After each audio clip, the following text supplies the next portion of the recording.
Era una tarde de primavera en Madrid, el sol se colaba por las ventanas de mi pequeño piso en el barrio de Lavapiés. Yo, Ana, una maestra de primaria de 32 años, disfrutaba de un merecido descanso después de una semana agotadora en la escuela. El aroma del café recién hecho llenaba el ambiente mientras hojeaba distraídamente una revista de decoración, imaginando cómo podría darle un toque más acogedor a nuestro hogar. Carlos, mi marido, había salido temprano para jugar al pádel con sus amigos, como cada sábado. Nuestra rutina era simple pero satisfactoria, él con sus partidos matutinos y yo con mis momentos de tranquilidad en casa. Llevábamos 3 años casados y, a pesar de los altibajos normales de cualquier matrimonio, éramos felices. Sin embargo, había una sombra que se cernía sobre nuestra felicidad, mi suegra, doña Carmen. Desde el principio, nuestra relación había sido tensa. Ella nunca ocultó su desaprobación hacia mí, considerándome poco refinada para su hijo. Carlos siempre intentaba mediar entre nosotras, pero era evidente que la situación le causaba un gran estrés. El timbre sonó, sacándome de mis pensamientos. Miré el reloj, las 16:30. No esperaba visitas y Carlos no volvería hasta la noche. Con cierta curiosidad, me acerqué a la puerta y miré por la mirilla. Para mi sorpresa, era doña Carmen, impecablemente vestida como siempre, con su característico collar de perlas y un bolso de diseñador. Respiré hondo, preparándome mentalmente para el encuentro. Abrí la puerta con la mejor sonrisa que pude esbozar. «Buenas tardes, doña Carmen». «Qué sorpresa verla por aquí», dije, intentando sonar lo más amable posible. «Buenas tardes, Ana», respondió con una sonrisa que no llegaba a sus ojos. Pasaba por el barrio y pensé en haceros una visita. ¿Está Carlos? Lo siento, ha salido a jugar al pádel con sus amigos. No volverá hasta la noche, expliqué, notando un destello de decepción en su mirada. Oh, vaya. Qué lástima, dijo, y luego, tras una pausa incómoda, añadió, bueno, ya que estoy aquí, ¿te importa si paso un momento? He traído algo especial. Antes de que pudiera responder, doña Carmen ya estaba entrando en el piso, con pasos seguros y decididos. La seguí hasta la sala de estar, donde dejó su bolso sobre la mesa y sacó un termo. He preparado un café especial, anunció con un tono que intentaba ser dulce. Es una receta familiar, pensé que te gustaría probarlo. Me quedé momentáneamente sin palabras. Este gesto era completamente inesperado viniendo de ella. ¿Acaso estaba intentando hacer las paces? Vaya, muchas gracias, doña Carmen. No tenía que molestarse, respondí, aún sorprendida. No es molestia, querida. Venga, siéntate, que te lo sirvo. Obedecí, observando cómo mi suegra se movía por la cocina con familiaridad, buscando tazas y cucharillas. Mientras tanto, mi mente daba vueltas. ¿Qué había provocado este cambio repentino? ¿Debería confiar en ella? Doña Carmen volvió con 2 tazas humeantes. Me ofreció una y se sentó frente a mí, mirándome expectante. Anda, pruébalo. Estoy segura de que te encantará, me animó con una sonrisa que me pareció forzada. Tomé la taza y aspiré el aroma. Olía bien, aunque había algo diferente, un toque que no pude identificar. Di un pequeño sorbo, sintiendo el líquido caliente en mi boca. El sabor era intenso, con un regusto amargo que me resultó extraño. Está interesante, comenté, sin saber bien qué decir. Tiene un sabor muy peculiar. Es por las especias que le añado, explicó doña Carmen, sin tocar su propia taza. Es un secreto familiar. Seguimos conversando, o más bien, ella hablaba y yo asentía, bebiendo pequeños sorbos del café por cortesía. Me contó sobre sus planes de viaje, sus reuniones con amigas del club de bridge, y otras banalidades que normalmente no compartiría conmigo. A medida que pasaban los minutos, comencé a sentirme extraña. La cabeza me pesaba y la vista se me nublaba por momentos. Las palabras de doña Carmen empezaron a sonar distantes, como si estuviera hablando desde el fondo de un túnel. ¿Te encuentras bien, Ana? Estás un poco pálida, oí que me decía, pero su voz sonaba distorsionada. Intenté responder, pero mi lengua se sentía pesada y torpe.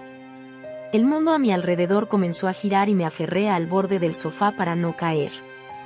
Yo, no me siento bien, logré articular antes de que todo se volviera borroso.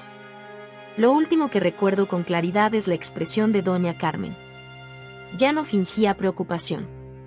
En su rostro había una mezcla de satisfacción y alivio, como si hubiera completado una tarea desagradable pero necesaria. Después, todo se volvió negro.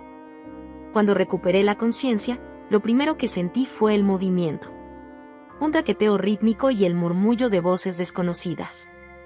Abrí los ojos lentamente, parpadeando varias veces para enfocar la vista. Me encontraba en un vagón de tren, rodeada de personas que no conocía. La confusión y el pánico se apoderaron de mí. ¿Dónde estaba? ¿Cómo había llegado allí? Intenté levantarme, pero una oleada de mareo me obligó a volver a sentarme. Mi cabeza palpitaba como si tuviera vida propia. Disculpe, le dije a la mujer sentada a mi lado, una señora mayor que me miraba con curiosidad. ¿Puede decirme a dónde se dirige este tren? La mujer frunció el ceño. A Barcelona, por supuesto. ¿Se encuentra bien, jovencita? Barcelona. Estaba a cientos de kilómetros de Madrid. El pánico aumentó. Busqué frenéticamente en mis bolsillos, pero no encontré ni mi teléfono ni mi cartera. Nada. Estaba completamente perdida y sin recursos. Los recuerdos de lo ocurrido en mi piso empezaron a volver lentamente. El café de doña Carmen, el sabor extraño, el mareo. Y luego, nada. ¿Qué me había hecho? ¿Cómo era posible que me hubiera puesto en un tren a Barcelona? Las preguntas se agolpaban en mi mente, pero no tenía respuestas. Solo sabía que tenía que volver a Madrid, encontrar a Carlos y enfrentar a su madre. Pero, ¿cómo? Sin dinero, sin identificación, sin manera de comunicarme. El tren seguía su camino, alejándome cada vez más de mi hogar, de mi vida. Miré por la ventana, viendo pasar el paisaje a toda velocidad, sintiendo que mi mundo se desmoronaba con cada kilómetro que avanzábamos. No sabía qué me esperaba al final de este viaje, pero estaba segura de una cosa: mi vida había cambiado para siempre, y tendría que luchar con todas mis fuerzas para recuperarla. El tren se detuvo con un chirrido en la estación de Barcelona Sants. La voz metálica del altavoz anunció el final del trayecto, sacándome de mi aturdimiento. Aún desorientada, me levanté tambaleándome y seguí al río de pasajeros que se dirigían hacia la salida. El bullicio de la estación me golpeó como una ola, el ruido de las maletas rodando, las conversaciones en catalán y castellano, los anuncios constantes por megafonía. Me sentí pequeña, insignificante y completamente perdida. Sin saber qué hacer, me senté en un banco cercano, tratando de ordenar mis pensamientos. El reloj de la estación marcaba las 20:15. Habían pasado más de 24 horas desde que tomé aquel maldito café en mi piso de Madrid. ¿Qué estaría pensando Carlos? ¿Se habría dado cuenta ya de mi desaparición? La imagen de mi marido, preocupado y confundido, me provocó un nudo en la garganta. Respiré hondo, intentando controlar el pánico que amenazaba con apoderarse de mí. Necesitaba un plan. Lo primero era encontrar ayuda, explicar mi situación a alguien que pudiera contactar con Carlos o con la policía en Madrid. Me levanté y me acerqué a un guardia de seguridad que patrullaba la estación. Disculpe, le dije con voz temblorosa. Necesito ayuda. Creo que me han secuestrado y abandonado aquí. No tengo dinero ni documentación. El guardia me miró con una mezcla de sospecha y fastidio. Señora, si necesita ayuda social, debe dirigirse a los servicios sociales del ayuntamiento. Aquí no podemos hacer nada por usted. No entiende, insistí, sintiendo como las lágrimas comenzaban a formarse en mis ojos. Soy de Madrid, mi suegra me drogó y... Mire, me interrumpió el guardia, visiblemente incómodo. Si ha sido víctima de un delito, debe presentar una denuncia en la comisaría. Pero sin documentación, no puedo hacer nada. Lo siento. Y con eso, se alejó, dejándome allí plantada, con la palabra en la boca y el corazón encogido. Comprendí entonces que nadie iba a creer mi historia. Sin pruebas, sin documentos, Era solo una mujer más con una historia inverosímil. Salí de la estación, enfrentándome a las calles desconocidas de Barcelona. El aire fresco de la noche me golpeó el rostro, trayendo consigo el aroma a mar mezclado con el olor a comida de los restaurantes cercanos. Mi estómago rugió, recordándome que no había comido nada en todo el día. Caminé sin rumbo fijo, observando a la gente que pasaba a mi lado, absorta en sus propias vidas. Parejas que reían, turistas que consultaban mapas, trabajadores que volvían a casa tras una larga jornada. Todos tenían un lugar al que ir, excepto yo. Tras varias horas de deambular, el cansancio y el hambre pudieron conmigo. Me senté en un banco de la Plaza de Cataluña, viendo cómo la ciudad comenzaba a dormir. Las palomas se arremolinaban a mis pies, esperando migajas que no tenía para darles. Me sentía tan perdida como ellas, buscando sobras para subsistir. Esa noche dormí en ese mismo banco, acurrucada y temblando de frío, usando mi chaqueta como manta improvisada. El ruido del tráfico y las conversaciones de los transeúntes nocturnos me mantuvieron en un duermevela inquieto. Cada vez que cerraba los ojos, veía el rostro de doña Carmen, con esa sonrisa de satisfacción que había esbozado justo antes de que perdiera el conocimiento. Al amanecer, me despertó el ruido de los barrenderos y el ajetreo de la ciudad que volvía a la vida. Me levanté, dolorida y entumecida, sin saber qué hacer ni a dónde ir. El hambre era ya un dolor sordo en mi estómago, y la sed me quemaba la garganta. Comencé a caminar de nuevo, esta vez con un objetivo en mente: encontrar comida. Me acerqué a varias panaderías, atraída por el olor del pan recién horneado, pero solo pude mirar con anhelo a través de los escaparates. En un momento de desesperación, consideré robar una barra de pan, pero el miedo a ser arrestada me detuvo. Si acababa en la cárcel, ¿cómo podría volver a casa? Finalmente, la suerte me sonrió un poco. En una plaza, vi a un grupo de turistas que dejaban restos de bocadillos y frutas en un banco. Esperé a que se alejaran y, tragándome el orgullo y la vergüenza, recogí lo que habían dejado. Nunca un trozo de pan duro y una manzana mordisqueada me habían sabido tan bien. Los días siguientes se convirtieron en una rutina de supervivencia. Aprendí a moverme por la ciudad, a encontrar lugares seguros para dormir, portales de edificios, parques tranquilos, incluso alguna que otra iglesia que permanecía abierta por la noche. Descubrí que los contenedores de basura de ciertos restaurantes eran una fuente fiable de alimentos aún comestibles, aunque tuve que superar el asco inicial y el miedo a ser descubierta. Una mañana, mientras rebuscaba en un contenedor detrás de un restaurante del barrio gótico, escuché una voz a mis espaldas. Tú. ¿Qué haces ahí? Me giré, asustada, para encontrarme con un hombre mayor, probablemente el dueño del local. Me preparé para huir, pero algo en su mirada me detuvo. No había enfado, sino una mezcla de curiosidad y compasión. Yo, lo siento, balbuceé. Tenía hambre y... El hombre suspiró, me miró de arriba abajo y luego dijo: ven conmigo. Lo seguí con cautela hasta la cocina del restaurante. Allí, para mi sorpresa, me sirvió un plato de sobras del día anterior, paella, un poco de pan y un vaso de agua. Come, me dijo simplemente. Mientras devoraba la comida, el hombre, que se presentó como Jordi, me preguntó por mi historia. Por primera vez desde que llegué a Barcelona, alguien parecía dispuesto a escucharme.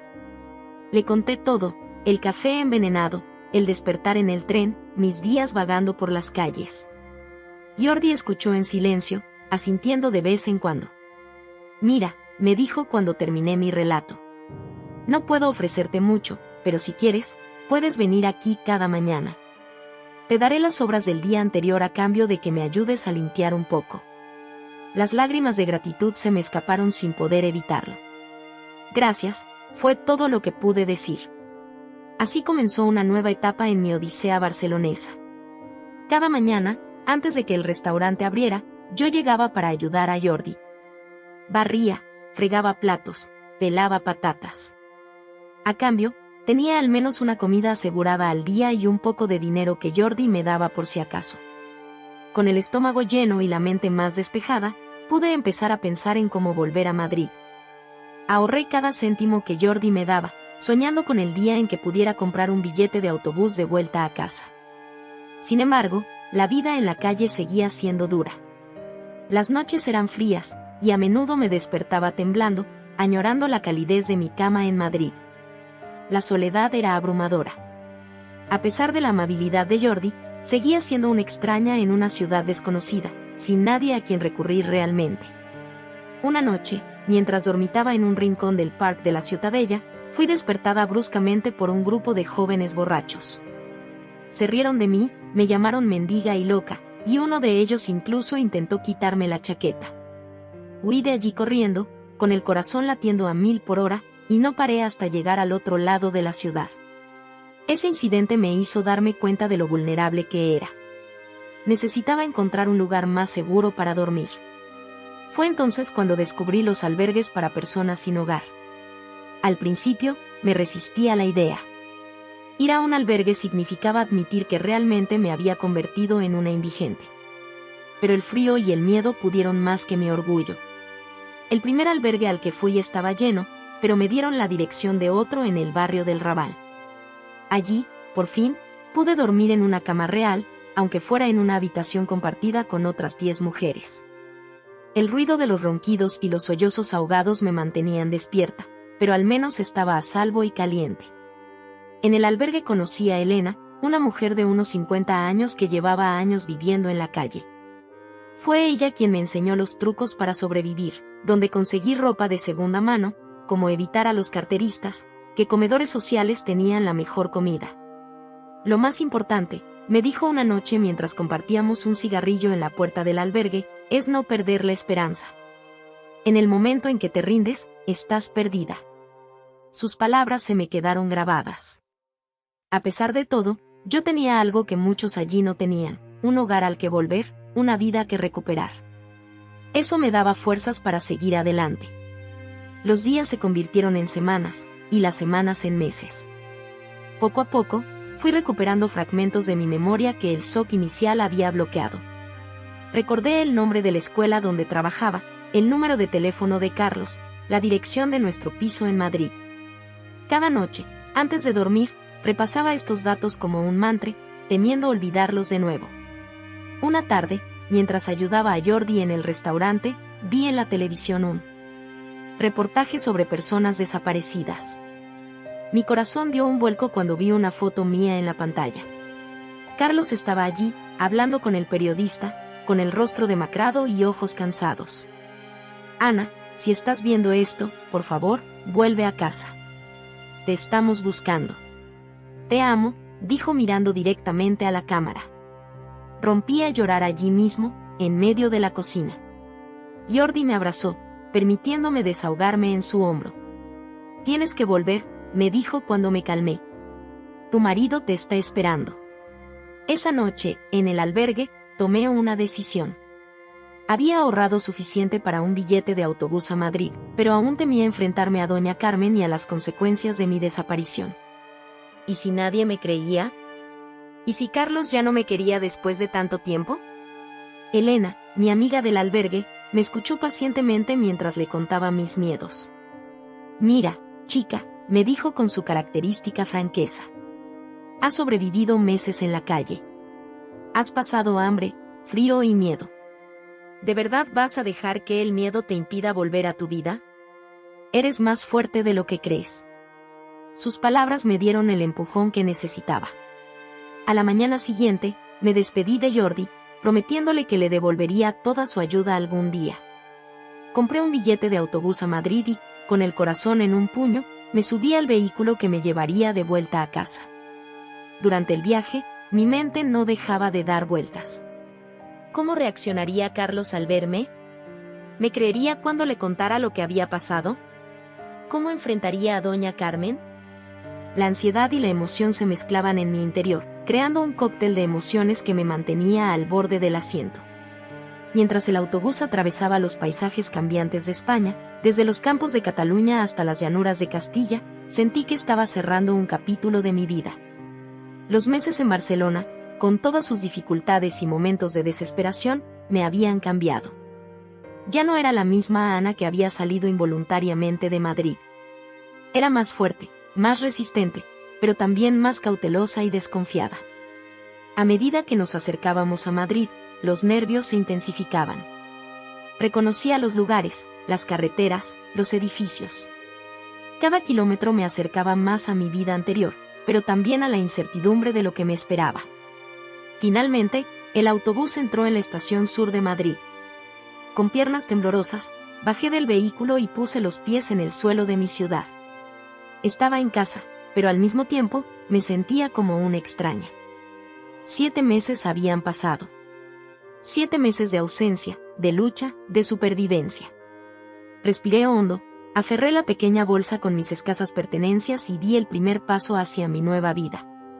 No sabía lo que me depararía el futuro, pero estaba decidida a enfrentarlo. Había sobrevivido a las calles de Barcelona, había mantenido viva la esperanza en los momentos más oscuros. Ahora era el momento de reclamar mi vida, de exigir respuestas y de luchar por mi felicidad. Con determinación, salí de la estación y me dirigí hacia el metro. Era hora de volver a casa, de enfrentar a doña Carmen y de encontrar a Carlos. La verdadera batalla estaba a punto de comenzar. El sol comenzaba a ocultarse cuando llegué a Tarifa, una pequeña ciudad costera en el extremo sur de España. Había viajado durante días, haciendo autostop y durmiendo donde podía, siempre con el miedo de que alguien me reconociera o que la policía me detuviera. Mi aspecto desaliñado y mi falta de documentación me convertían en una persona sospechosa a ojos de muchos. El estrecho de Gibraltar se extendía frente a mí, sus aguas turquesas reflejando los últimos rayos del sol. A lo lejos, podía distinguir la silueta de África, tan cerca y a la vez tan inalcanzable. Me senté en la playa, sintiendo la arena fría bajo mis pies descalzos, y por primera vez en semanas, me permití llorar. Lloré por todo lo que había perdido, mi hogar, mi trabajo, mi identidad. Lloré por Carlos, imaginándolo preocupado, buscándome sin descanso. Y lloré por mí misma, por la mujer que había sido y que ahora parecía tan lejana. Mientras las lágrimas corrían por mis mejillas, una voz suave me sobresaltó. «¿Estás bien, hija?» Alcé la vista para encontrarme con una mujer mayor, de pelo cano y ojos amables. Llevaba un cesto de mimbre lleno de conchas y piedras de colores. «Yo, no lo sé», respondí con sinceridad, limpiándome las lágrimas con el dorso de la mano. La mujer se sentó a mi lado, dejando el cesto entre nosotras. «Me llamo Esperanza», dijo con una sonrisa cálida. «Y tú pareces necesitar un poco de esperanza en tu vida». No pude evitar soltar una risa amarga. «Esperanza, qué nombre tan apropiado. Cuéntame, ¿qué te trae a Tarifa con esa cara de perdida?», preguntó, mientras sus dedos arrugados jugueteaban con las conchas del cesto. Dudé por un momento. Había aprendido a desconfiar de todos durante mis meses en la calle. Pero algo en la mirada de Esperanza me inspiró confianza. Quizás fue su nombre, o tal vez el hecho de que ya no tenía nada que perder. Le conté mi historia, desde el café envenenado hasta mi viaje por España. Esperanza escuchó en silencio, asintiendo de vez en cuando, sus ojos nunca dejando los míos. Cuando terminé, el sol ya se había ocultado completamente y las primeras estrellas comenzaban a brillar en el cielo nocturno. «Ay, hija», suspiró Esperanza. «Has pasado por mucho. Pero estás aquí, ¿no? Eso ya es una victoria». Sacó una concha del cesto y me la entregó. Era una caracola pequeña, de un blanco nacarado con vetas rosadas. «Toma», dijo. «Cuando la vida te golpea, a veces lo único que puedes hacer es aferrarte a algo bello y esperar que la tormenta pase». Acaricié la superficie lisa de la concha, sintiendo su frescura contra mi piel. «Gracias», murmuré, sin saber qué más decir. «Ven conmigo», dijo Esperanza, poniéndose de pie con una agilidad sorprendente para su edad. «Tengo una pequeña tienda en el pueblo. Puedes pasar la noche allí y mañana veremos qué se puede hacer». La seguí por las calles empedradas de Tarifa, pasando junto a casas encaladas y pequeños bares donde los pescadores compartían sus historias del día. La tienda de Esperanza era un pequeño local en una esquina, lleno de artesanías, conchas y piedras preciosas. «No es mucho», dijo mientras abría la puerta, «pero es un techo y estarás segura». Esa noche, dormí en un pequeño catre en la trastienda, rodeada del olor a incienso y sal marina. Por primera vez en meses, me sentí segura. A la mañana siguiente, Esperanza me despertó con el aroma del café recién hecho y pan tostado. «Come», dijo, poniendo un plato frente a mí. «Necesitas fuerzas». Mientras desayunábamos, Esperanza me explicó que necesitaba ayuda en la tienda. «No puedo pagarte mucho», dijo, «pero tendrás un lugar donde dormir y comida en la mesa. Y podrás ahorrar algo para tu viaje de vuelta a Madrid». Acepté sin dudarlo. Era más de lo que había tenido en meses. Los días en Tarifa se convirtieron en semanas, y las semanas en meses. Trabajaba en la tienda de Esperanza, atendiendo a turistas y locales por igual. Aprendí a distinguir los diferentes tipos de conchas, a pulir piedras semipreciosas, a crear pequeñas joyas con materiales naturales. Esperanza se convirtió en mi confidente, mi maestra y, en muchos sentidos, en la madre que nunca tuve. Por las noches, sentadas en la playa, me contaba historias de su juventud, de amores perdidos y encontrados, de viajes a tierras lejanas. «La vida es como el mar, Ana», me dijo una noche mientras observábamos las olas. A veces calma, a veces tormentosa. Pero siempre en movimiento, siempre cambiando. Poco a poco, comencé a recuperar fragmentos de mi memoria que el trauma había bloqueado.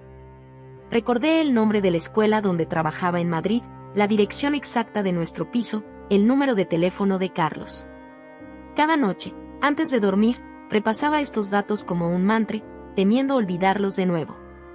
Una tarde, mientras organizaba una nueva remesa de piedras en la tienda, un grupo de turistas entró. Entre ellos, una mujer con un bebé en brazos llamó mi atención. El niño jugaba con un llavero que tenía una pequeña réplica de la Puerta del Sol de Madrid. Verlo desencadenó una avalancha de recuerdos. Carlos y yo, paseando por la Plaza Mayor en nuestra primera cita.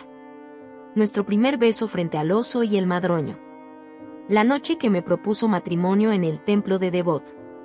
Las lágrimas comenzaron a correr por mis mejillas sin que pudiera evitarlo. Esperanza, notando mi estado, se acercó y me abrazó en silencio. Esa noche, sentadas en la trastienda con una taza de té caliente, le conté a Esperanza sobre mis recuerdos recuperados. «Creo que es hora de que vuelvas a casa, hija», dijo con una mezcla de tristeza y determinación. «Has sanado mucho aquí, pero tu verdadera vida te espera en Madrid». Sabía que tenía razón, pero la idea de enfrentar mi pasado me aterrorizaba. ¿Y si Carlos ya no me quiere? ¿Y si no me cree cuando le cuente lo que pasó?, pregunté, dando voz a mis miedos más profundos. Esperanza tomó mis manos entre las suyas. «Ana, has sobrevivido a meses en la calle. Has enfrentado el hambre, el frío y la soledad. Eres más fuerte de lo que crees. Y si tu Carlos te ama tanto como dices, te escuchará». Los días siguientes los pasamos preparando mi viaje de regreso. Esperanza insistió en darme dinero suficiente para un billete de autobús a Madrid y algo extra para emergencias. Me regaló ropa nueva y una pequeña maleta para llevar mis pocas pertenencias. La noche antes de mi partida, Esperanza me llevó a la playa. Sacó de su bolsillo la pequeña caracola que me había dado el día que nos conocimos. «Quiero que la lleves contigo», dijo, poniéndomela en la mano. «Para que recuerdes que siempre hay esperanza, incluso en los momentos más oscuros». Nos abrazamos bajo las estrellas, las olas del estrecho de Gibraltar susurrando a nuestros pies. «Gracias por todo», le dije entre lágrimas. «Nunca podré pagarte por lo que has hecho por mí». Esperanza se apartó y me miró a los ojos. «Lo único que quiero es que seas feliz, hija. Y que nunca olvides tu fuerza interior». A la mañana siguiente, con el corazón lleno de gratitud y miedo a partes iguales, abordé el autobús que me llevaría de vuelta a Madrid. Mientras Tarifa se alejaba en la distancia, apreté la caracola en mi mano, prometiéndome que, pasara lo que pasara, nunca olvidaría las lecciones aprendidas en esta pequeña ciudad costera.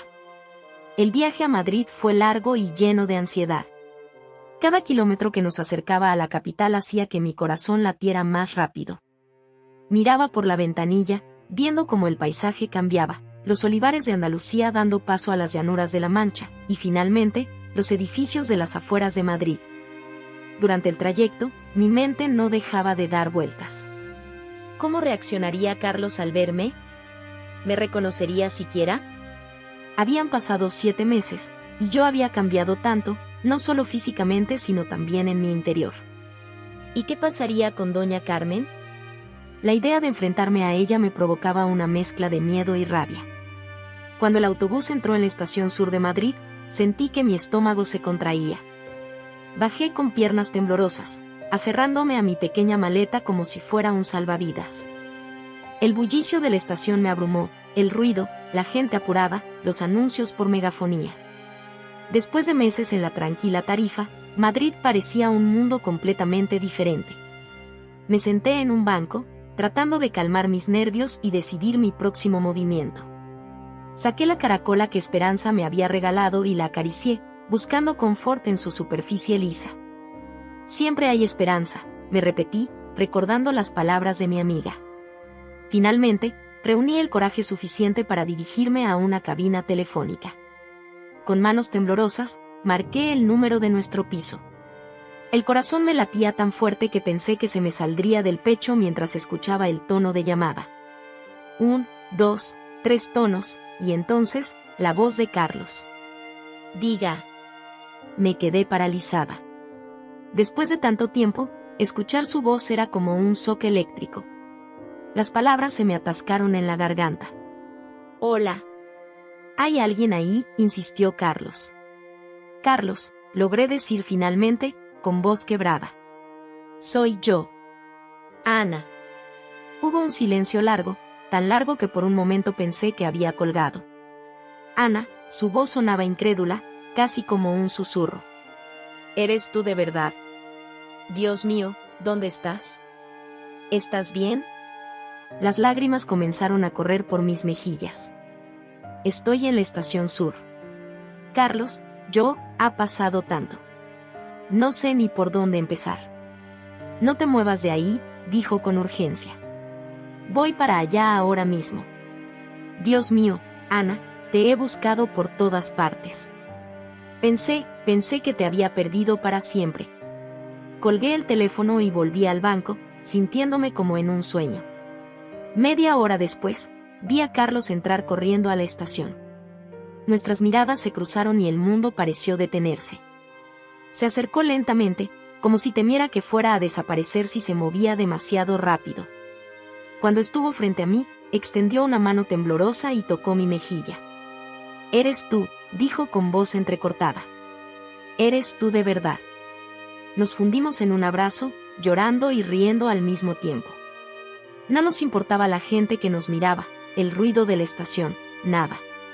En ese momento, solo existíamos nosotros dos.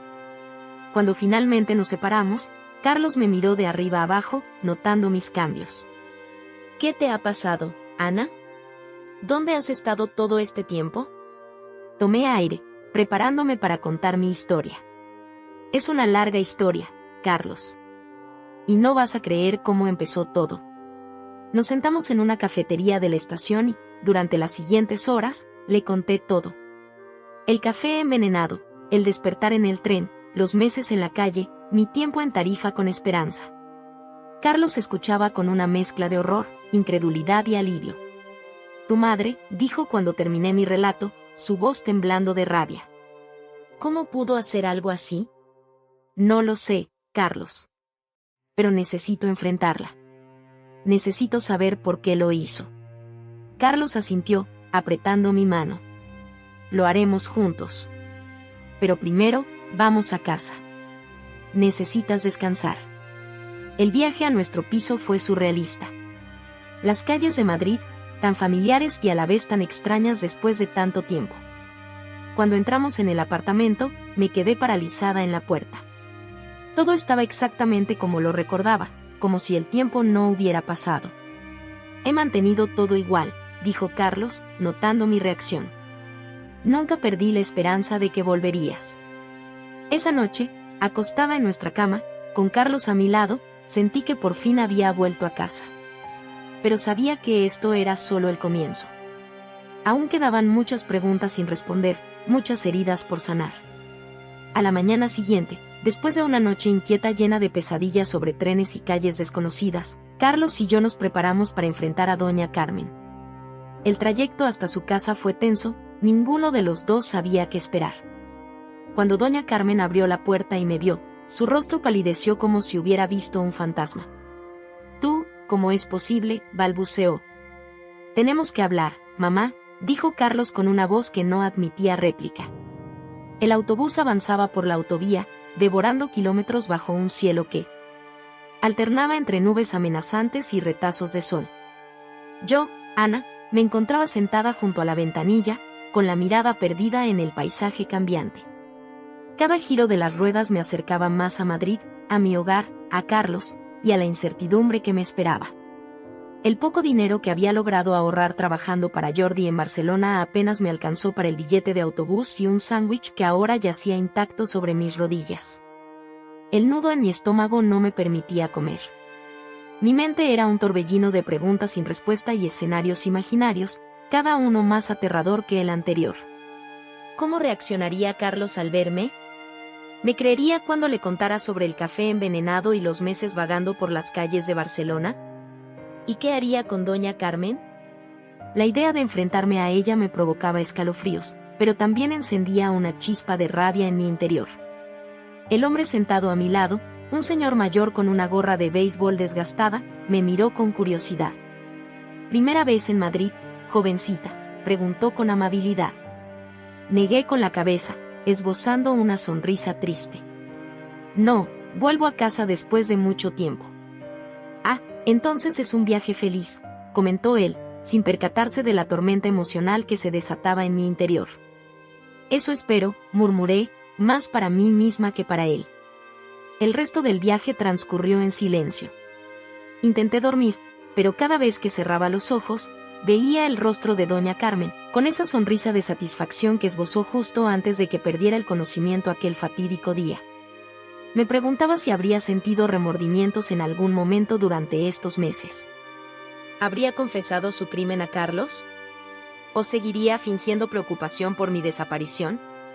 Cuando el autobús entró en la estación sur de Madrid, mi corazón latía tan fuerte que temía que se me saliera del pecho. Con piernas temblorosas, bajé del vehículo y puse los pies en el suelo de mi ciudad.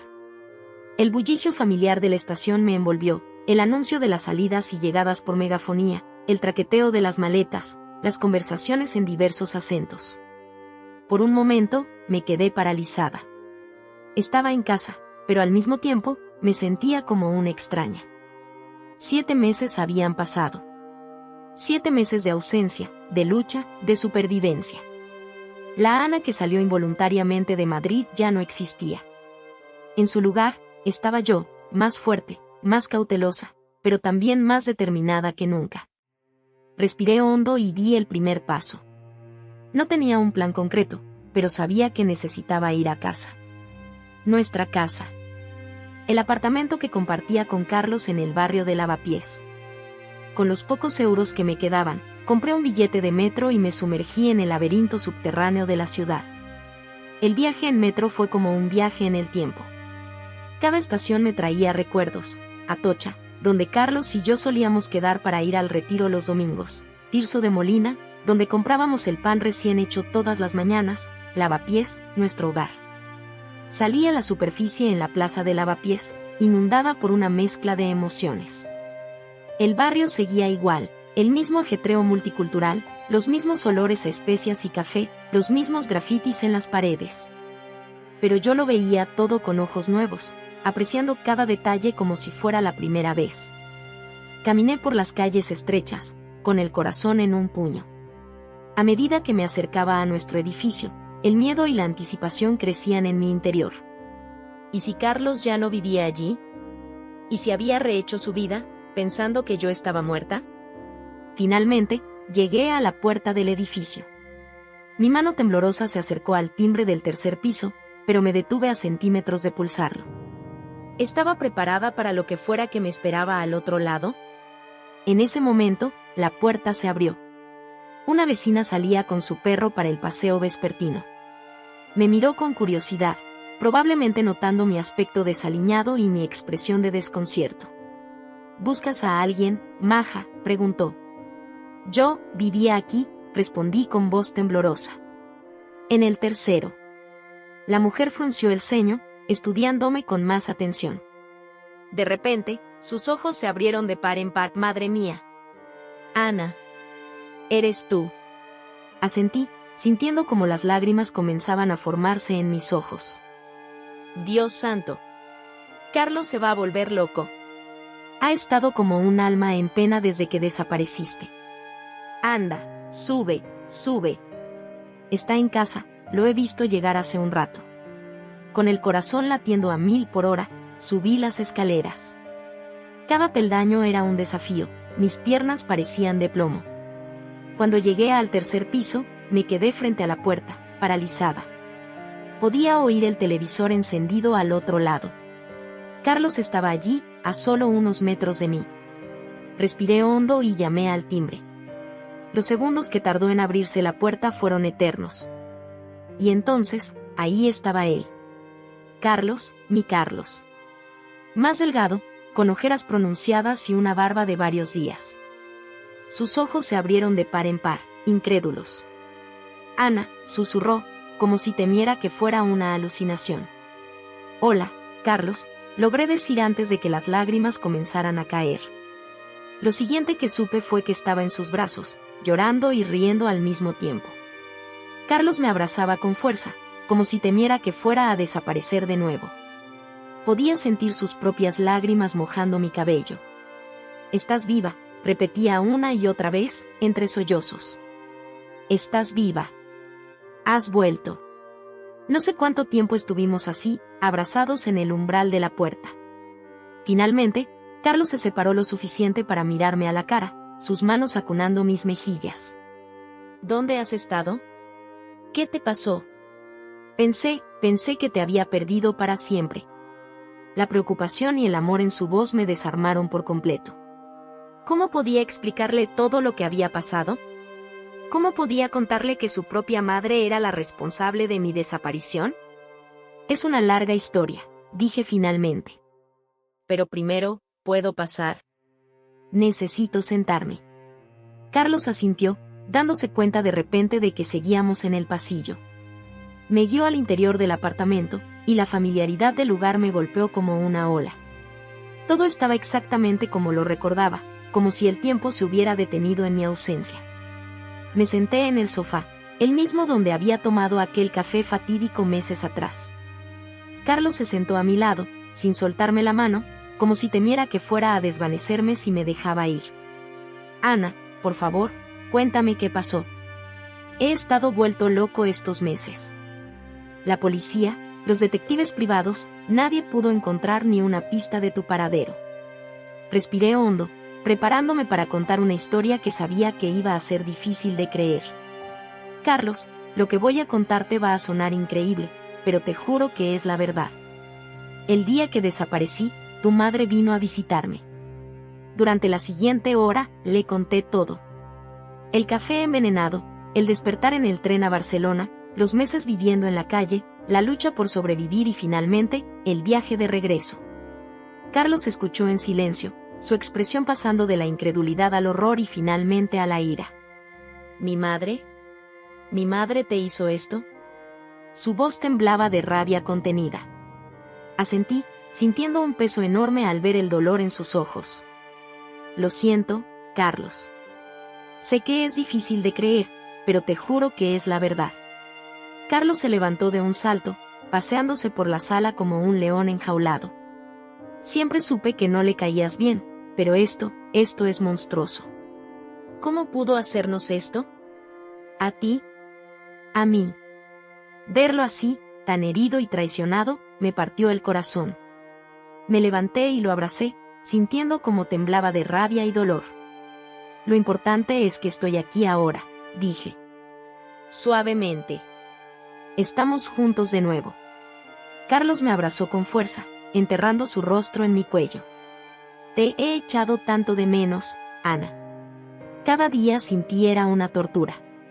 Nunca perdí la esperanza de encontrarte, pero con cada día que pasaba. Nos quedamos así un largo rato, abrazados, reconfortándonos mutuamente. Finalmente, Carlos se separó, con una nueva determinación en su mirada. Tenemos que denunciarla, dijo. Lo que hizo es un delito grave. No puede salirse con la suya. Asentí, aunque la idea de enfrentarme a doña Carmen me aterrorizaba. Lo sé. Pero, ¿nos creerán? Han pasado meses, no tengo pruebas. Te creo yo, dijo Carlos con firmeza. Y lucharemos juntos para que se haga justicia. No dejaré que vuelva a hacerte daño. En ese momento, el teléfono de Carlos sonó. Miró la pantalla y su rostro se ensombreció. Es ella, dijo. Mi madre. Sentí como si me hubieran echado un cubo de agua fría. La realidad de la situación me golpeó de repente. Esto no había terminado. La verdadera batalla apenas comenzaba.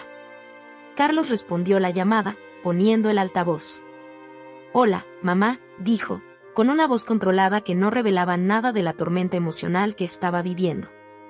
Carlos, hijo, la voz de doña Carmen sonaba preocupada. ¿Cómo estás? Quería saber si habías tenido alguna noticia de Ana.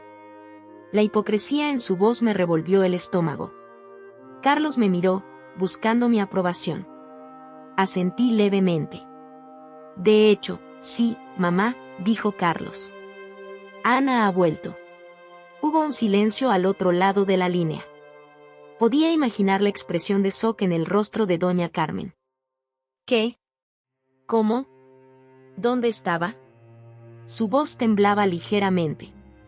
Eso es lo que nos gustaría saber, mamá, respondió Carlos, su voz ahora fría como el hielo. ¿Por qué no vienes y nos lo explicas tú?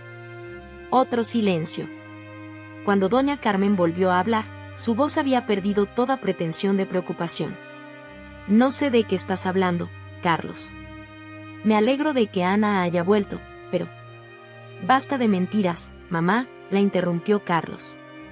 Lo sabemos todo. El café, el veneno, todo. Ven aquí ahora mismo o iremos directamente a la policía. La llamada se cortó abruptamente. Carlos y yo nos miramos, sabiendo que la confrontación final estaba a punto de ocurrir. Los siguientes 40 minutos fueron los más tensos de mi vida. Carlos y yo nos sentamos en silencio, esperando. Cada ruido en la escalera nos hacía sobresaltar. Finalmente, el timbre sonó. Carlos se levantó para abrir la puerta. Yo me quedé en el sofá, sintiendo como si mi corazón fuera a salirse de mi pecho. Y entonces, ahí estaba ella. Doña Carmen entró en la sala, su habitual compostura completamente desvanecida. Nos miró a Carlos y a mí, y supe que entendía que su juego había terminado. ¿Por qué, mamá? La voz de Carlos estaba llena de dolor y decepción. ¿Cómo pudiste hacernos esto? Doña Carmen se derrumbó en una silla, toda su arrogancia desaparecida. Yo solo quería lo mejor para ti, hijo. Ella no era suficiente para ti, no entendía nuestro mundo, nuestra posición. ¿Y decidiste que envenenarla y hacerla desaparecer era la solución?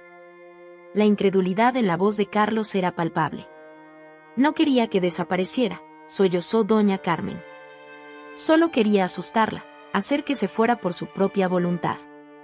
Nunca pensé que terminaría así. Me levanté, enfrentándome a la mujer que había destruido mi vida. ¿Y qué esperaba que pasara?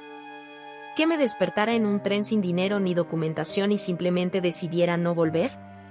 Doña Carmen me miró, y por primera vez, vi verdadero remordimiento en sus ojos. Lo siento, susurró.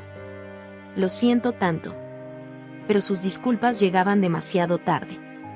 7 meses de mi vida perdidos, 7 meses de sufrimiento para Carlos y para mí. Nada podría compensar eso. Vamos a ir a la policía, dijo Carlos con firmeza.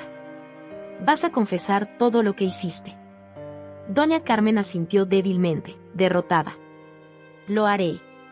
Asumiré las consecuencias de mis actos. Las horas siguientes fueron un torbellino. La visita a la comisaría, las declaraciones, los exámenes médicos para documentar mi estado tras meses de vida en la calle. Doña Carmen confesó todo, corroborando cada detalle de mi historia. El sol se ponía sobre Madrid cuando llegué al edificio donde vivía con Carlos. Mi corazón latía con fuerza mientras subía las escaleras, cada paso resonando en el silencio del pasillo. Frente a la puerta de nuestro apartamento, dudé. ¿Y si Carlos ya no vivía allí? ¿Y si había rehecho su vida en mi ausencia? Con manos temblorosas, toqué el timbre.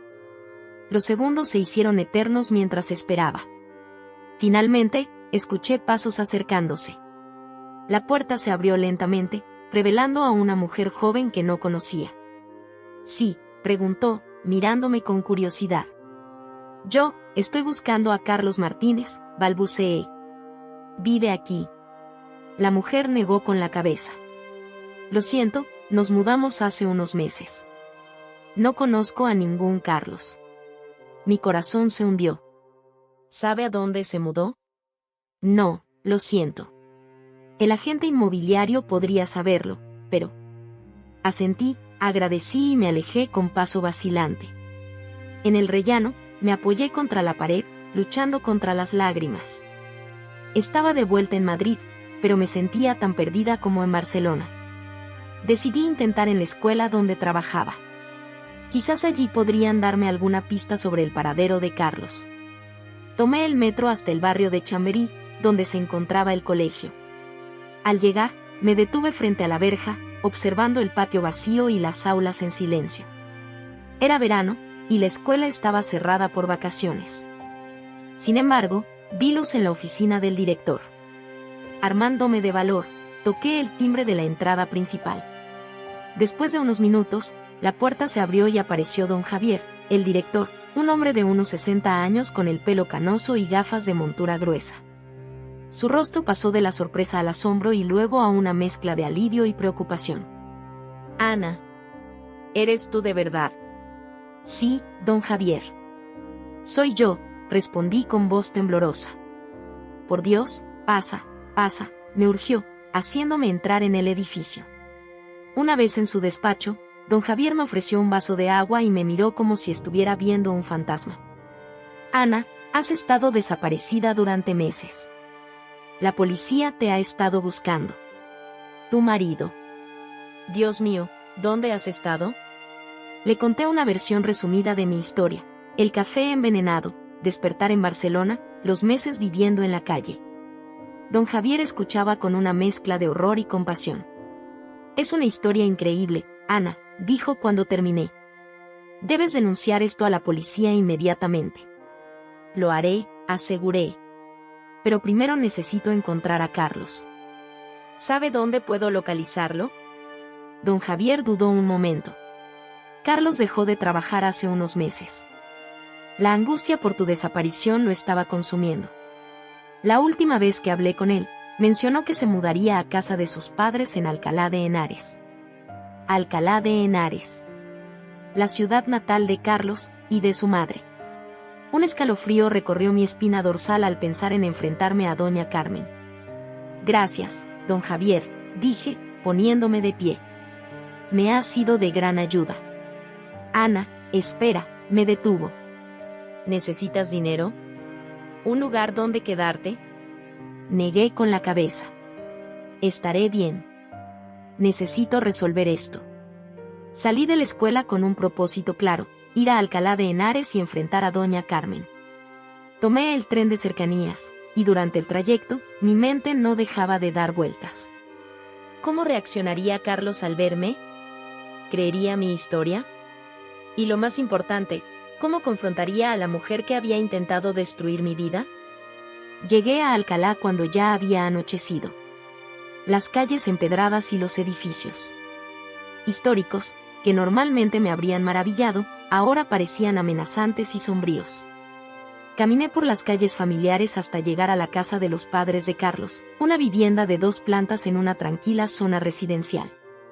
Me planté frente a la puerta, el corazón latiendo tan fuerte que parecía que iba a salirse de mi pecho. Respiré hondo y toqué el timbre. Los segundos se hicieron eternos hasta que escuché pasos acercándose. La puerta se abrió, y allí estaba ella. Doña Carmen. Su rostro, normalmente impecablemente maquillado, mostraba signos de cansancio y preocupación. Al verme, sus ojos se abrieron de par en par, y su boca formó una perfecta O de sorpresa. «Tú, ¿cómo es posible?», balbuceó, retrocediendo un paso. Sin darle tiempo a reaccionar, entré en la casa. «¿Dónde está Carlos?», exigí saber. Él no está», respondió doña Carmen, recuperando parte de su compostura. Ana, ¿qué estás haciendo aquí? Todos pensábamos que estabas muerta, completé la frase por ella. Eso es lo que querías, ¿verdad? Cuando me diste ese café envenenado. El color abandonó el rostro de doña Carmen. No sé de qué estás hablando, dijo, pero su voz temblorosa la traicionaba. Sabes perfectamente de qué hablo, insistí, dando un paso hacia ella. Me drogaste y me pusiste en un tren a Barcelona. ¿Por qué? ¿Tanto me odiabas? Doña Carmen se dejó caer en un sillón, como si el peso de sus acciones finalmente la hubiera vencido. Yo solo quería lo mejor para Carlos, comenzó a decir, su voz apenas un susurro. Tú no eras suficiente para él. Pensé que si desaparecías, con el tiempo, él encontraría a alguien más adecuado. Su confesión, dicha con tanta frialdad, me dejó sin aliento. ¿Cómo pudiste? Soy un ser humano, no un obstáculo que puedes simplemente eliminar. No pensé, no quería que acabaras en la calle, continuó doña Carmen, las lágrimas comenzando a caer por sus mejillas. Solo quería que te fueras lejos, que empezaras una nueva vida en otro lugar. ¿Y no se te ocurrió que yo tenía una vida aquí? ¿Que amaba a Carlos y que él me amaba a mí? En ese momento, escuchamos la puerta principal abrirse. Ambas nos giramos para ver a Carlos entrar en la sala. Se quedó paralizado al verme, como si estuviera viendo un fantasma. Ana, susurró, su voz quebrada por la emoción. Carlos, respondí, sintiendo como las lágrimas comenzaban a caer por mis mejillas. En 2 zancadas, Carlos cruzó la habitación y me envolvió en sus brazos. Me aferré a él como si mi vida dependiera de ello, inhalando su aroma familiar, sintiendo el latido de su corazón contra mi pecho. Pensé que te había perdido, murmuró Carlos entre sollozos. Te busqué por todas partes. ¿Dónde has estado? Antes de que pudiera responder, doña Carmen se puso de pie. Carlos, hijo, yo. Carlos se separó ligeramente de mí y miró a su madre. ¿Tú qué, mamá? Yo fui la responsable de la desaparición de Ana, confesó doña Carmen, su voz apenas audible. El rostro de Carlos pasó de la confusión al horror y luego a la ira. ¿Qué estás diciendo? Durante la siguiente hora, entre lágrimas y acusaciones, toda la verdad salió a la luz. Le conté a Carlos sobre el café envenenado, mi despertar en Barcelona, los meses viviendo en la calle. Doña Carmen, por su parte, admitió su plan para separarme de Carlos, aunque insistía en que nunca quiso causarme verdadero daño. Carlos escuchaba todo en silencio, su rostro una máscara de dolor y traición. Cuando terminamos, se volvió hacia su madre. ¿Cómo pudiste hacernos esto?, preguntó, su voz temblando de rabia contenida. ¿Tienes idea del infierno que he pasado estos meses? ¿Del daño que le has causado a Ana? Lo siento, sollozó doña Carmen. Lo siento tanto. Yo solo quería. No, la interrumpió Carlos. No hay excusa para lo que has hecho. Esto es imperdonable. Se volvió hacia mí, tomando mis manos entre las suyas. Ana, perdóname. Debí haber sospechado, debí haber. No es tu culpa, le aseguré, apretando sus manos. No podía saberlo. Carlos asintió, y luego, con determinación en su voz, dijo, vamos a denunciar esto a la policía. Mi madre tiene que responder por sus acciones. Doña Carmen dejó escapar un gemido de angustia, pero no dijo nada más. Sabía que no había forma de justificar lo que había hecho. Las horas siguientes fueron un torbellino de actividad. Fuimos a la comisaría de policía, donde pasé horas relatando mi historia a los agentes. Doña Carmen fue detenida y llevada a declarar. Carlos estuvo a mi lado en todo momento, sosteniendo mi mano y ofreciéndome su apoyo silencioso. Cuando finalmente salimos de la comisaría, el sol empezaba a asomar en el horizonte.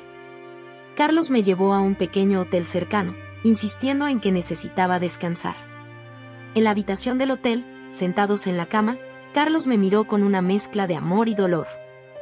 Ana, no puedo ni imaginar por lo que has pasado.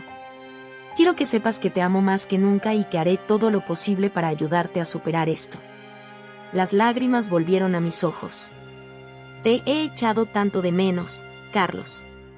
Hubo momentos en los que pensé que nunca volvería a verte. Nos abrazamos en silencio, dejando que la realidad de nuestro reencuentro se asentara. Sabía que teníamos un largo camino por delante. La traición de doña Carmen había dejado cicatrices profundas que tardarían en sanar. En los días siguientes, tuvimos que enfrentar múltiples desafíos. Hubo más declaraciones a la policía, visitas al médico para evaluar mi estado de salud después de meses en la calle, y largas conversaciones con un terapeuta para empezar a procesar el trauma. Carlos se mantuvo firme en su decisión de cortar lazos con su madre. A pesar de las súplicas de doña Carmen y los intentos de mediación de otros familiares, él se mantuvo inflexible. Lo que hizo es imperdonable, repetía una y otra vez. Yo, por mi parte, me debatía entre la rabia y la compasión. Lo que doña Carmen había hecho era terrible, pero verla ahora, destruida por la culpa y el remordimiento, me hacía cuestionarme si el perdón era posible. Una tarde, mientras Carlos estaba en el trabajo, decidí visitar a doña Carmen en la cárcel donde estaba detenida a la espera de juicio. Cuando me vio entrar en la sala de visitas, sus ojos se llenaron de lágrimas. Ana, dijo con voz temblorosa. No esperaba verte aquí. Me senté frente a ella, separadas por una mesa de plástico. Yo tampoco esperaba venir, admití. Pero necesito entender.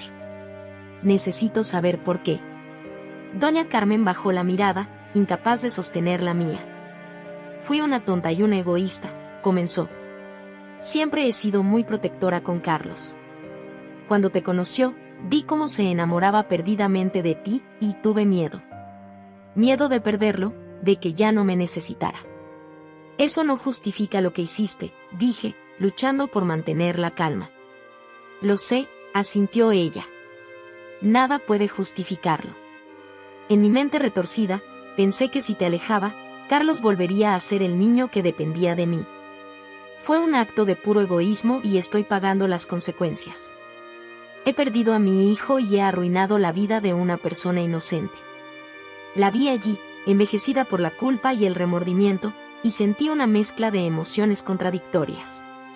Parte de mí quería odiarla, gritarle por todo el sufrimiento que me había causado. Pero otra parte, la parte que había sobrevivido meses en la calle y había experimentado la bondad de extraños, sentía una extraña compasión. No puedo perdonarte, le dije finalmente. Al menos no ahora. Pero espero que algún día puedas entender realmente el daño que has causado y hacer algo para remediarlo.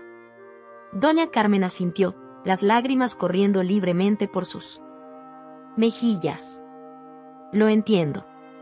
Y lo siento. Lo siento tanto, Ana. Salí de la cárcel sintiéndome extrañamente ligera. No había perdonado a doña Carmen, pero haber enfrentado mis miedos y haberla confrontado me había dado una sensación de cierre que necesitaba desesperadamente. Esa noche, le conté a Carlos sobre mi visita. Esperaba que se enfadara, pero en su lugar, me abrazó con fuerza. Eres increíble, lo sabías, me dijo. Después de todo lo que has pasado, sigues teniendo la fuerza para enfrentar a la persona que te hizo daño. Te admiro tanto, Ana.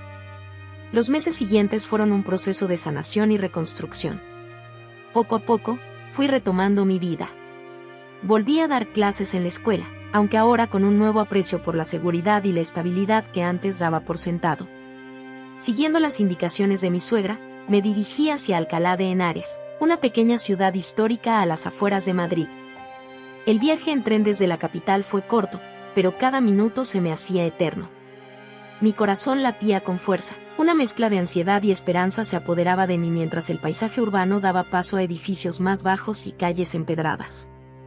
Al bajar del tren, me quedé un momento en el andén, respirando profundamente. El aire olía diferente aquí, más limpio, con un toque de historia en cada bocanada. Cerré los ojos por un instante, recordando las veces que Carlos y yo habíamos visitado esta ciudad, paseando por sus calles llenas de estudiantes, admirando la arquitectura de la universidad. Nunca imaginé que volvería en estas circunstancias. Con pasos temblorosos, salí de la estación y me adentré en las calles del casco antiguo. Doña Carmen me había dicho que Carlos se alojaba en un pequeño apartamento cerca de la Plaza de Cervantes. A medida que avanzaba, los recuerdos de nuestras visitas anteriores se mezclaban con la realidad actual, creando una sensación de déjà vu surrealista.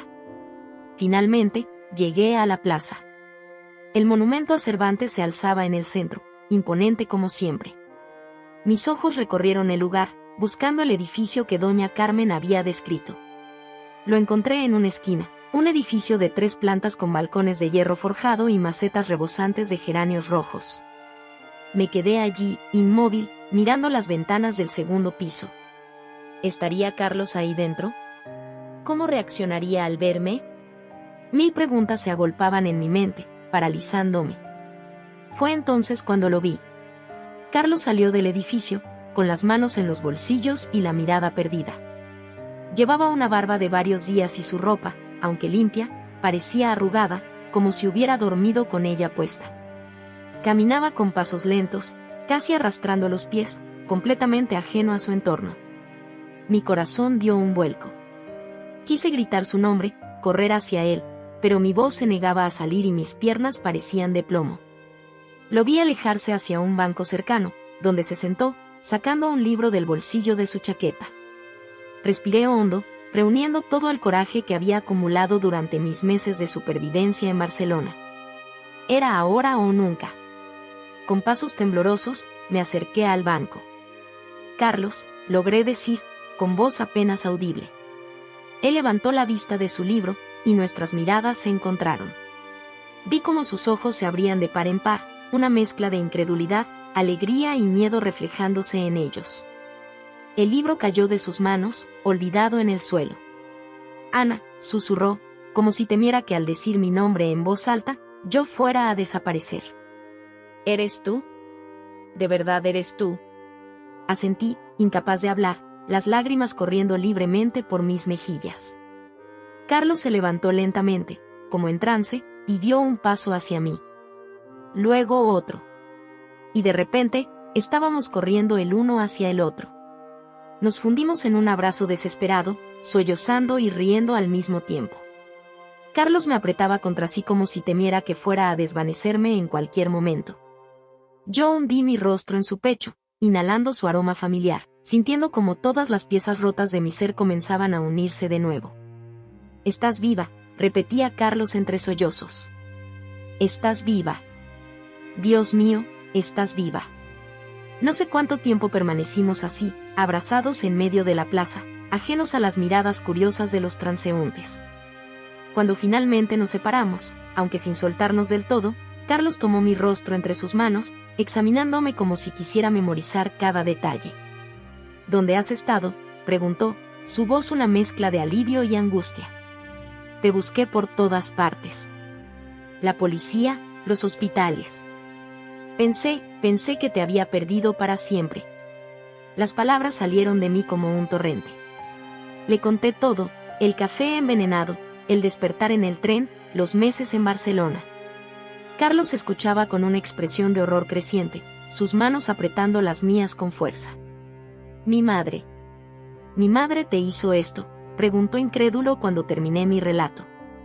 Asentí, viendo cómo la incredulidad en su rostro daba paso a la ira.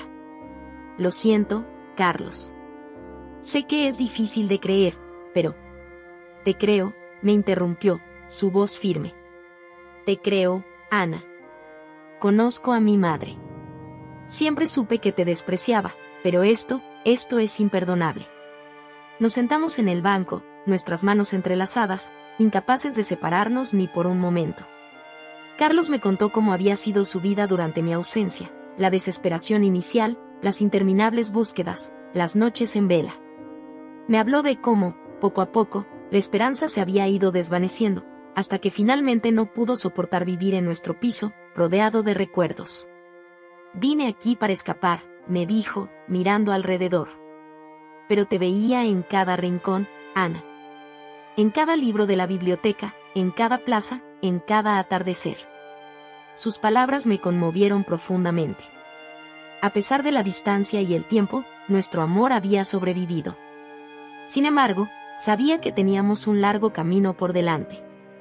7 meses de separación y trauma no se borran de la noche a la mañana. «¿Qué hacemos ahora?», pregunté, sintiendo por primera vez en mucho tiempo que tenía un futuro por delante. Carlos apretó mi mano. Ahora, vamos a casa. Nuestra casa en Madrid. Y luego enfrentaremos esto juntos. Paso a paso. Recogimos las pocas pertenencias de Carlos de su apartamento temporal y tomamos el próximo tren a Madrid. Durante el viaje, no dejamos de hablar. Había tanto que contar, tanto que procesar. Carlos me puso al día sobre nuestros amigos, sobre cómo todos se habían volcado en mi búsqueda. Me habló de su trabajo, de cómo había pedido una excedencia para dedicarse a encontrarme. Al llegar a Madrid, la realidad de lo que nos esperaba cayó sobre nosotros como una losa. Teníamos que enfrentar a doña Carmen, lidiar con la policía, explicar mi desaparición y reaparición. La tarea parecía abrumadora. Nuestra primera parada fue la comisaría. Pasamos horas allí, relatando mi historia una y otra vez. Los policías escuchaban con una mezcla de escepticismo y asombro. Finalmente, después de verificar mi identidad y tomar mi declaración, nos dejaron ir, no sin antes advertirnos que habría una investigación exhaustiva. Salimos de la comisaría agotados emocional y físicamente. Carlos sugirió que fuéramos a casa a descansar antes de enfrentar a su madre, pero yo sabía que no podría relajarme hasta cerrar ese capítulo. Necesito confrontarla, le dije. Necesito mirarla a los ojos y escuchar por qué lo hizo. Carlos asintió, comprendiendo. Estaré contigo en cada paso, prometió. El viaje hasta la casa de doña Carmen fue tenso. Carlos conducía en silencio, su mandíbula apretada, sus nudillos blancos por la fuerza con la que agarraba el volante. Yo miraba por la ventana, reviviendo en mi mente el día en que todo comenzó. Cuando llegamos, Carlos tuvo que ayudarme a salir del coche. Mis piernas temblaban tanto que apenas podía mantenerme en pie. Caminamos juntos hasta la puerta, y Carlos tocó el timbre. Los segundos que tardó doña Carmen en abrirse me hicieron eternos. Cuando finalmente la puerta se abrió, el rostro de mi suegra pasó de la sorpresa al terror en cuestión de segundos. Carlos, balbuceó, ignorándome completamente. ¿Qué? Hola, mamá, dijo Carlos, su voz fría como el hielo. Creo que tenemos mucho de qué hablar. Entramos en la casa, el aire cargado de tensión. Doña Carmen se movía como un animal acorralado, sus ojos saltando de Carlos a mí y de vuelta. ¿Cómo pudiste?, preguntó Carlos, rompiendo el silencio. ¿Cómo pudiste hacerle esto a Ana? A mí. Doña Carmen se derrumbó en un sillón, sollozando. Lo siento, repetía una y otra vez. Lo siento tanto. Yo solo quería protegerte, Carlos. Ella no era buena para ti. Yo no pensé. ¿No pensaste que, interrumpí, encontrando mi voz? ¿No pensaste que podría sobrevivir? ¿Que podría volver? ¿O no pensaste en el daño que le harías a tu propio hijo? Mis palabras parecieron golpearla como bofetadas. Doña Carmen levantó la mirada, sus ojos llenos de lágrimas y remordimiento. Yo solo quería lo mejor para mi hijo. Pensé que si desaparecías, él encontraría a alguien mejor, alguien de nuestra clase. No me di cuenta, no quise ver lo mucho que te amaba. Carlos soltó una risa amarga. ¿Y creíste que drogarla y abandonarla en un tren era la solución? ¿Qué clase de monstruo eres, mamá? El silencio que siguió fue ensordecedor. Doña Carmen parecía haber envejecido 10 años en cuestión de minutos. Su arrogancia, su porte altivo, todo había desaparecido, dejando solo a una mujer rota y arrepentida. Voy a entregarme a la policía, dijo finalmente. Asumiré las consecuencias de mis actos. Solo espero que algún día puedan perdonarme. Carlos y yo nos miramos.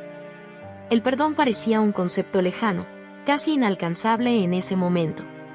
Pero sabíamos que el odio y el resentimiento solo nos destruirían a nosotros mismos. El perdón llevará tiempo, dije finalmente. Mucho tiempo. Pero por ahora, lo importante es que la verdad salga a la luz. Salimos de la casa de doña Carmen sintiéndonos exhaustos pero, de alguna manera, más ligeros.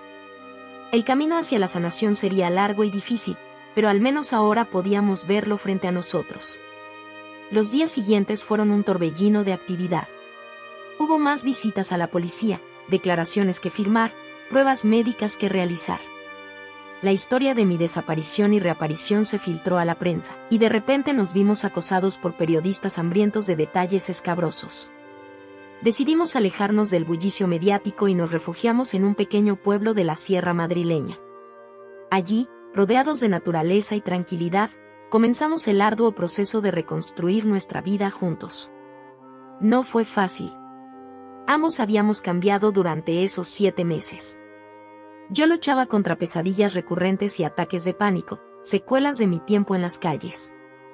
Carlos, por su parte, tenía que lidiar con la culpa de no haberme encontrado antes y con la traición de su propia madre.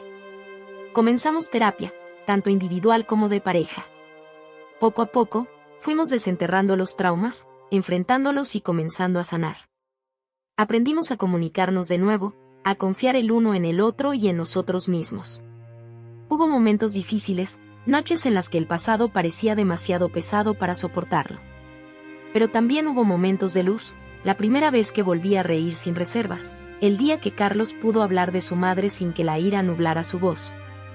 La mañana en que despertamos y nos dimos cuenta de que habíamos dormido toda la noche sin pesadillas.